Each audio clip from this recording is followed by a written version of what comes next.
আসসালামু আলাইকুম। কেমন আছেন সবাই? আশা করি সকলে ভালো আছেন। আমি আলহামদুলিল্লাহ ভালো আছি। আজ আমি আপনাদের সঙ্গে A to Z মুরাব্বা রেসিপি শেয়ার করার চেষ্টা করব। অবশ্যই আপনারা প্রথম থেকে শেষ পর্যন্ত দেখতে থাকুন। উপরটা একটা চিনির আবরণ থাকবে, ভিতরটা নরম থাকবে। অবশ্যই আপনারা প্রথম থেকে শেষ পর্যন্ত দেখলেই বুঝতে পারবেন। চলেন শুরু করা যাক। আমি একটা চাল কুমড়া নিয়েছি। চাল কুমড়াটা অবশ্যই পাকা নিয়ে নেবেন। উপরে দেখবেন যে সাদাটা একটা পড়ে গিয়েছে, হাত দিলেই বুঝতে পারবেন যে একটা সাদা সাদা চুনের মতো উঠে আসছে, তখনই বুঝবেন চাল কুমড়াটা পাকা। আর চাল কুমড়াটা অনেক সাবধানে কেটে নেবেন, কারণ অনেক শক্ত থাকবে। আমি সাবধানে চাল কুমড়াটা কেটে নিয়েছি, আপনারা নিশ্চয়ই দেখেই বুঝতে পারবেন। আর চাল কুমড়া প্রপারলি পাকা কিনা বুঝতে পারবেন, বিচি পুরোপুরি হলুদ হয়ে যাবে।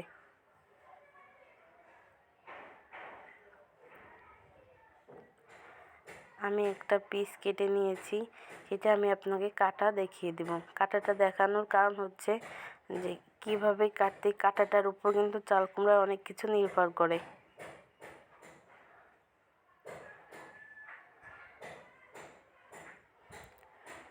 আমি সমস্ত সাদাটুকু ফেলে দিব। চাল কুমড়ার যে উপরে সাদাটুকু থাকে, নরম যে অংশটুকু, সেইটুকু সবই ফেলে দিব।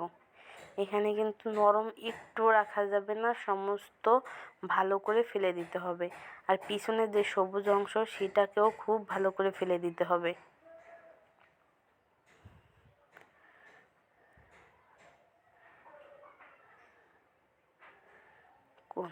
কোনো একটু সবুজ অংশ রাখা যাবে না। আর এই সামনেরও কোনো নরম অংশ রাখা যাবে না, ভালো করে ফেলে দিতে হবে। এখন একটা কাঁটা চামচের সাহায্যে আমি একটু ফুটো ফুটো করে নেব।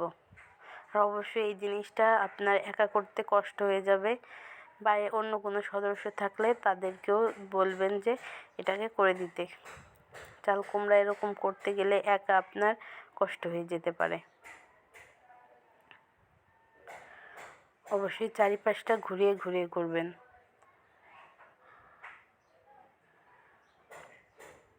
চারিপাশে ঘুরিয়ে ঘুরিয়ে করতে হবে। আমার সমস্ত চাল কুমড়ো কাঁচা হয়ে গিয়েছে। এখন বুঝতে পারবেন যখনই চিপ দিলে পানি বের হবে, এরকম একেবারেই নরম হয়ে যাবে। আমি একটা পাত্র নিয়েছি, এর মধ্যে আমি 1 টেবিল পরিমাণ চুন দিয়ে দিব। আপনারা চুন আর একটু বেশি করে নিতে পারেন, তাহলে চাল কুমড়াটা আরও বেশি শক্ত হবে। আমি 1 টেবিল পরিমাণই ঠিক মনে করছি আমার চাল কুমড়ার জন্য। আমি যেইভাবে করি ঠিক সেইভাবে আপনাদের সঙ্গে আমি শেয়ার করার চেষ্টা করতেছি। অবশ্যই চুনটাকে ভালো করে গলিয়ে নেবেন। এখন আমি এক এক করে চাল কুমড়া দিয়ে দেব। আপনারা অবশ্যই ভিডিওটা শেষ পর্যন্ত দেখতে থাকুন।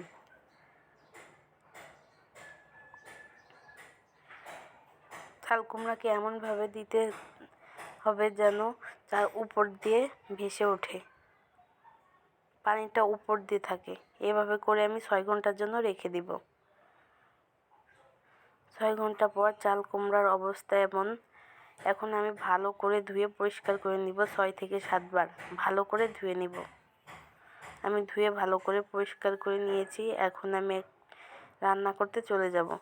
আমি চুলায় একটা প্যান বসিয়ে দিয়েছি, এখানে আমি পর্যাপ্ত পরিমাণ পানি দিয়ে দিয়েছি।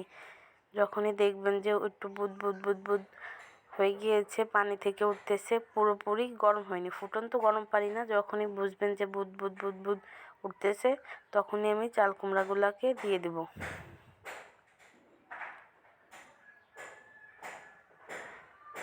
আর অবশ্যই পানিটা এমনভাবে নেবেন যেন চাল কুমড়াগুলো ডুবে থাকে পানির মধ্যে।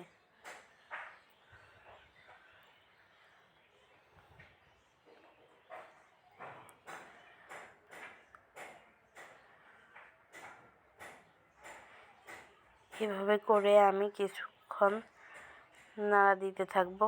যখন দেখব যে চাল কুমড়ার কালারটা চেঞ্জ হয়ে আসছে, তখন আমি এর মধ্যে যেই কেওড়া জলের মুটকি আছে সেই মুটকিরে আমি মুটকির থেকে সামান্য কিছুটা কম বা হাফ মুটকি পরিমাণ কেওড়া জল দিয়ে দিব। আর 3টা এলাচি দিয়ে দিব। 3টা এলাচি আমি দিয়ে দিয়েছি অলরেডি, সেটা আমি দেখাতে ভুলে গিয়েছি। অবশ্যই দিয়ে দিবেন। এখন একটা ঢাকনা দিয়ে ঢেকে রেখে দিবেন যতক্ষণ পর্যন্ত না চাল কুমড়ো ভালোভাবে সিদ্ধ না হয়।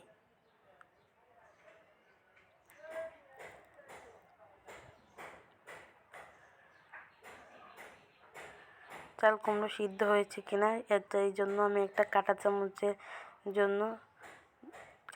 দিয়ে চেক করে নিতেছি। আর আমার বাহিরে শব্দ হচ্ছে, আপনাদের বুঝতে অসুবিধা হতে পারে, তাই কিছু মনে করবেন না যে বাহিরে শব্দ হচ্ছে। এখন একটা আমি ছাঁকনির সাহায্যে তুলে নিব। পানি ঝরিয়ে তুলে নিতে হবে।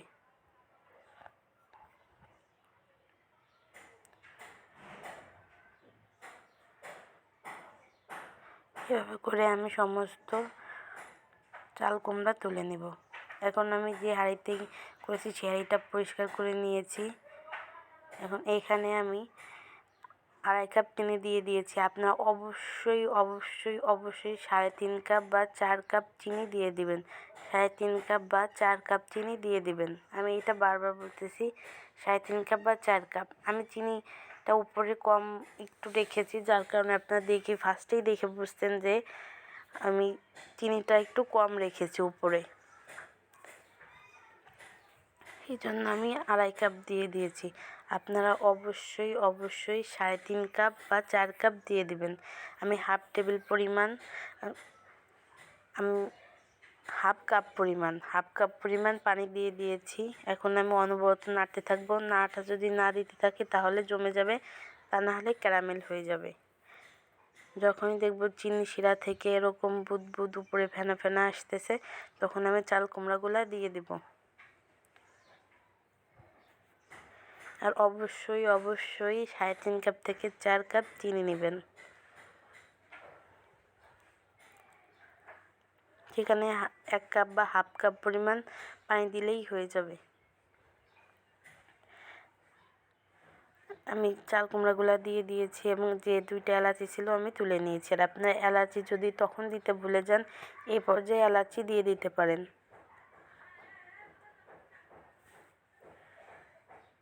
আমি একটু ভালো করে নেড়ে নিব। বেশ কিছুক্ষণ পর নাড়াচাড়া করে বুঝতে পারবেন যে কুমড়া থেকে অনেকটা পানি ছেড়ে দিয়েছে। বেশ কিছুক্ষণ পর নাড়াচাড়া করে বুঝতে পারবেন যে অনেকটা পানি ছেড়ে দিয়েছে। আর চিনিটা অনেক স্বচ্ছ লাগতেছে, অনেক পানি হয়ে গিয়েছে। কিন্তু ভয় পাওয়ার কিছু নেই, কুমড়া থেকে পানি ছাড়বেই।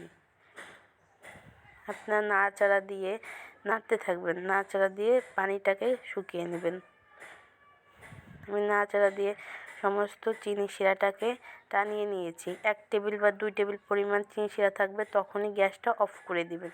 কারণ চুলার তাপে চিনিটা একেবারেই লেগে যাবে, তা না হলে যদি একটু না রাখেন তাহলে লেগে যাবে। এখন আমি চাল কুমড়াটাকে ঠান্ডা করে নিয়েছি। আর একটা চাল নিতে চারিপাশে সরিয়ে চাল কুমড়াটাকে নাড়িয়ে দিব।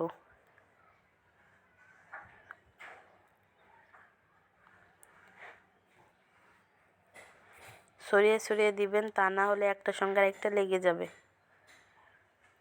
একটার সঙ্গে আরেকটা লেগে না যায়, সেজন্য আমি একটা চাল নিতে